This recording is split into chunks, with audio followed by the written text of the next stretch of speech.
Hi guys, welcome to Algebra 2 and Lesson 10.6, Translating Conic Sections. This is going to be our last lesson for the unit, but we are going to split it into 2 days. So today's just day 1. So let's get started. We've looked at parabolas, ellipses, and hyperbolas that only have a vertex or vertices at vertex at the center or at the origin, excuse me, or with centers at the origin. Circle's the only one that we've looked at where we did some actual translation. We shifted it opposite of x, opposite of y, and we did that. But we need to look at how to translate parabolas, ellipses, and hyperbolas. So with a parabola, we have two options. We can have this form, or we can have this form. And I wouldn't worry too much about parabolas. We're not going to do very much with that. Actually, today I don't think we're going to do anything really with parabolas, but I did want you to see them. What's going to happen is we're going to have this minus h and plus k. And hopefully this looks kind of familiar. If you look back in your notes from last semester, this is vertex form of a parabola. But like I said, we're not going to focus on that because we did this form back in Unit 5. So ellipses, these are the two that we've looked at up till now. Where we had x squared and plus y squared equals 1. It's over a squared and b squared. A squared is always greater than b squared. A squared is always greater than b squared. And now we're just going to change one little thing, and that's to change the center. Where is the center of the ellipse? And so we're still using h and k, and it's going to look a lot like a circle. We've got x minus h. Now that minus means that it's the opposite of what's here. This minus here means it's the opposite of what's here. A squared and b squared can switch still. And notice that our numerator stays the same. For hyperbolas, we're taking our standard form where it's at the center 0, 0, and saying, okay, now it has a center of hk. And so when it's x squared first, it looks very similar to the previous slide, just with a minus in the middle. But be very careful if it's a y squared first. In other words, if it opens up and down, the k always has to go with the y. So the k always has to go with the y, and the h has to go with the x. So it looks like they're kind of switching places, but really it's just keeping x and h together, k and y together, because k is in the y spot, h is in the x spot. So take a second, write that down, and then we're going to move on. So it says, write an equation of an ellipse with center 1, negative 4. I'm going to write that 1, negative 4, and it has a horizontal major axis length of 10 and a minor axis of length 4. So what we need to know is horizontal major axis length of 10. So if I think about my ellipse, the major axis is the longest one, and it says that this one is horizontal, and the whole length is 10. Well, the center is here. That means that each piece on either side of the center is 5. So this is going to be my A value. And then it says we have a minor axis of length 4. Well, it doesn't say which direction this minor axis goes, but because the major and the minor axis are always perpendicular, the minor axis is going to look like this, and the whole length is 4. Kind of looks like a face. And then with our center here, and it's going to be 2 and 2, we have to split it in half. And so this would be our B value. So I'm going to start with x minus my x value from here. So that's going to be x minus 1 squared. And minus, we've got y minus negative 4 quantity squared, and equals 1. Now, to find out what's going to go under here, plus. Ellipse is a plus. With an ellipse, the bigger number is always our A value. So that was this one here. And if I think about this direction, if I think about my graph, horizontal is the x direction. So that means that from my center, I'm going to go 5 away. So my A value is 5, so I'm going to have 5 squared. And again, it goes under the x because it's horizontal. Excuse me. With the y, it's vertical, so it goes under the y, and it's 2 squared.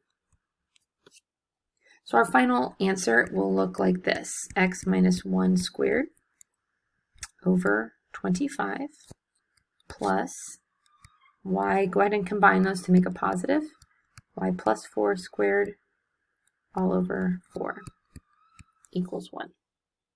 And that's it. Let's look at another one. Write the equation of an ellipse with center -5, 2, a vertical major axis of length 18, and a horizontal major or minor axis of length 14. So this is going to be my h value, and this is my k value. If I kind of sketch this out, I see a vertical major axis of 19, which means that my a value is going to be 9, because I have 9 and 9. I got to cut that in half. And then the horizontal major axis, the whole length is 14. So if I cut that in half, it makes each side be 7. So this 9 is bigger, so that's going to be my a value.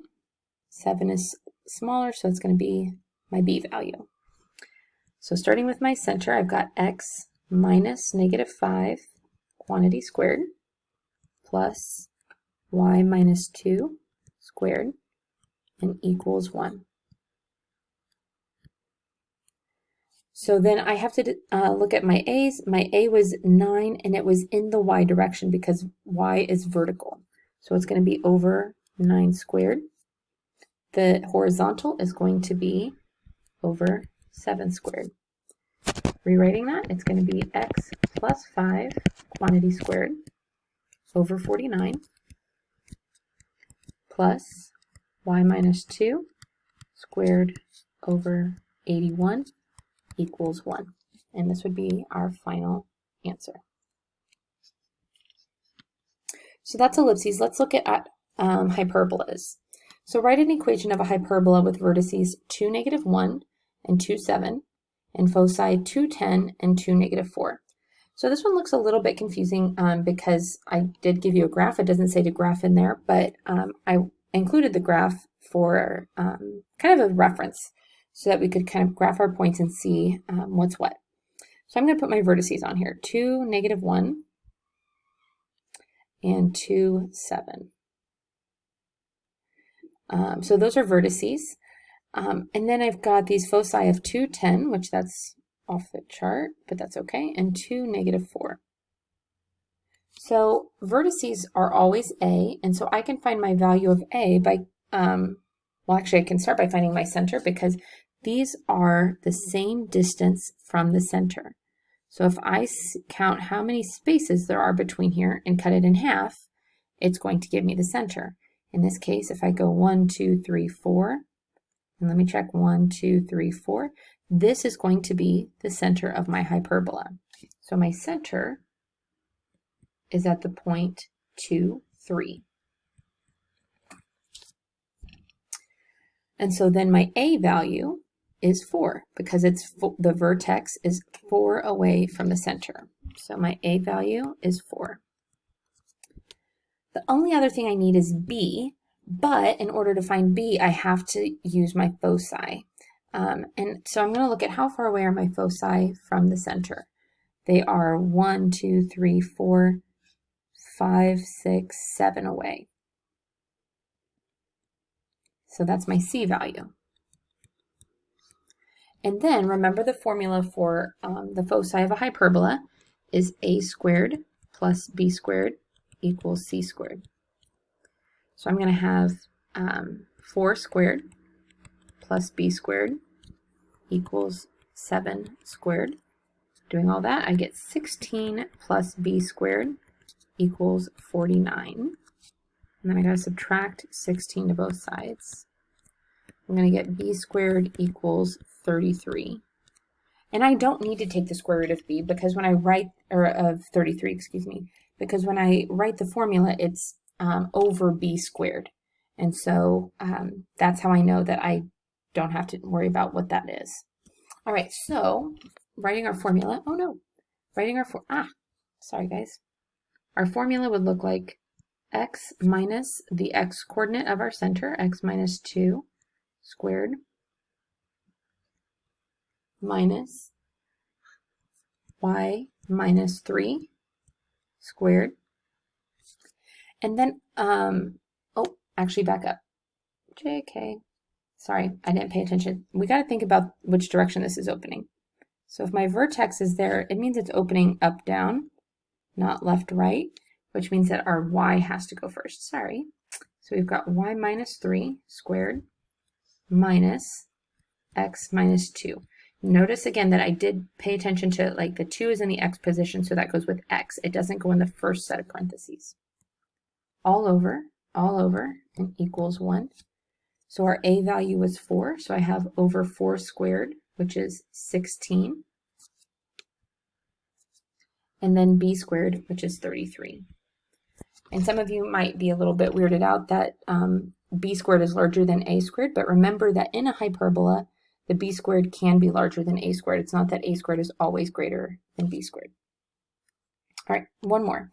Write an equation of a hyperbola with vertices -1, 2, and 3, 2, and foci at -3, 2, and 5, 2. I didn't include a graph on this one, but if you can do this without a graph, that's fine. But if you want to kind of sketch that graph to help you visualize what's happening, we can absolutely do that. So we've got -1, 2, and 3, 2. And so using that, I can find the center, because the center is the same distance from both of those points. If I connect them, it's equidistant. So that's a distance of 1, 2, 3, 4. So it would be right here. And that distance away is 2. Then we have foci at -3, 2, and 5, 2.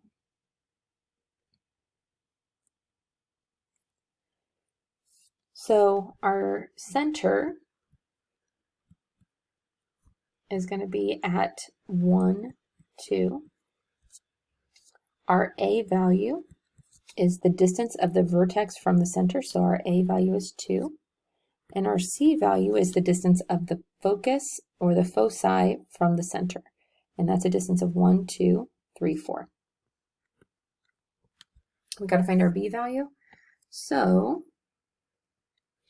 we've got, oh no, that's not actually your homework.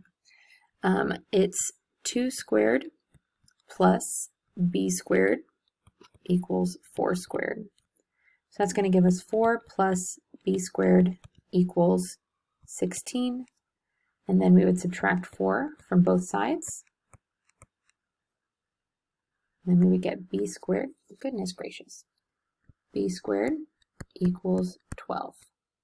Again, I don't have to take the square root of that, but I'm going to look at this one, and since I can see that the hyperbola has to open up, oh, that was really bad.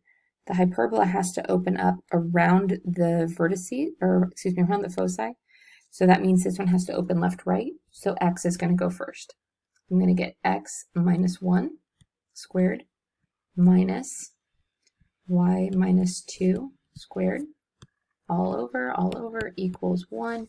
And a squared always goes first. So a squared is 2 squared, or 4. B squared is 12. And this would be our final answer. I will post some problems for you to do in Google Classroom. Make sure that you complete that today and get that submitted before the end of class. Thanks, guys. Let me know if you have questions.